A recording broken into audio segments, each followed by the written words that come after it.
പ്രതികൾക്ക് ജാമ്യം കിട്ടിയിരിക്കുകയാണ്. കുടുംബത്തിന് ആശങ്കയുണ്ടാവും, ഒന്നാമത്തെ കാര്യം. രണ്ടാമത്തെ, ഈ സാക്ഷികളുടെ കാര്യത്തിലൊക്കെ വലിയ പ്രശ്നം പറ്റില്ലേ, ഈ ഭീഷണി അങ്ങനെയുള്ള കാര്യങ്ങളൊക്കെ ഉണ്ടാവും. വെച്ചാൽ ഇവർക്ക് ജാമ്യം കിട്ടിയതിൽ ഞങ്ങൾക്ക് വളരെ ദുഃഖമുണ്ട്. ഇത് എങ്ങനെ കിട്ടിയെന്നില്ല നമുക്കറിയില്ല. അവർ ഇത് സ്വാഭാവികമായി അവർ കോടതിയിൽ പോയി അവർക്ക് ജാമ്യം കിട്ടി.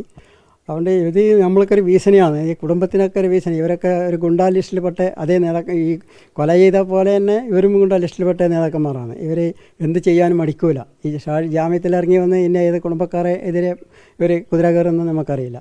അപ്പോൾ ഇവർക്ക് ജാമ്യം കൊടുത്ത് എന്തുകൊണ്ടെന്ന് നമുക്കറിയില്ല. അതുകൊണ്ട് ഇവരെ വിടാൻ പാടില്ലായിരുന്നു എന്നുള്ള ഇതുണ്ട്. പിന്നെ അതിനെതിരായിട്ട് ഇവർക്ക് ശിക്ഷ വാങ്ങിക്കൊടുക്കാൻ വേണ്ടി നമ്മൾ പാർട്ടിയായിട്ടും ഞങ്ങളായിട്ടും പിന്നെ അഡ്വക്കേറ്റുമാരായിട്ട് സംസാരിച്ചിട്ട് അതിന് മുമ്പോട്ട് ഞങ്ങൾ പോകും.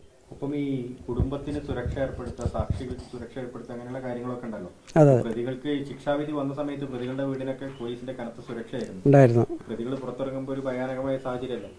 അതെ, അതാണ് ഇപ്പോൾ സുരക്ഷ. അവർ ഈ പ്രതികളെ വീട്ടിലാണ് സുരക്ഷ കൊടുത്ത്.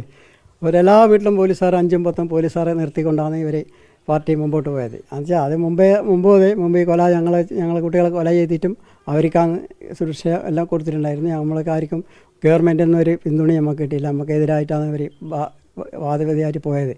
ഇവരെയൊക്കെ രക്ഷപ്പെടുത്താൻ വേണ്ടിയിട്ട് ഇപ്പോൾ ഇത് പറയുന്ന പോലെ അവിടെ ഈ 4 പ്രതികളെയും 10 പ്രതികളെ എത്തിക്കുമ്പോൾ അവിടെ അഭിവാദ്യം ഉറപ്പിച്ചുകൊണ്ട് ജയരാജൻ ഉണ്ടായിരുന്നു. അതേമാതിരി ഇവിടെ എല്ലാ പ്രതികളെ വീട്ടിലും ഈ വെറുതെ വിട്ട പ്രതികളെ വീട്ടിലേക്കും ഇത് തിരഞ്ഞെടുക്കപ്പെട്ട MLA-മാർ, ജില്ലാ സെക്രട്ടറി, 2 MLA-മാരും ജില്ലാ സെക്രട്ടറിയും പിന്നെ പഞ്ചായത്തിൻ്റെ അവിടുത്തെ നേതാക്കന്മാരും നേതാക്കന്മാർ ഇരുന്ന് ചർച്ച ചെയ്യുന്നത് നിങ്ങൾ വീഡിയോയിൽ കിട്ടിയിട്ടുണ്ടാവും.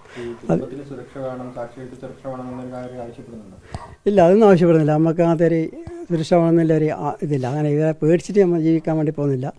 തൻ്റെ അടുത്തോടു കൂടി ഇവർക്ക് എതിരായിട്ട് ഇവർക്ക് ശിക്ഷ കൊടുത്ത് പോരാന്ന് പറഞ്ഞുകൊണ്ട് ഈ 4 നേതാക്കന്മാരെ വിട്ടതിനെതിരായിട്ട് പാർട്ടിയായി ആലോചിച്ചുകൊണ്ട്, വക്കീൽമാർ ആലോചിച്ചുകൊണ്ട് ഞങ്ങൾ മുമ്പോട്ട് പോകും.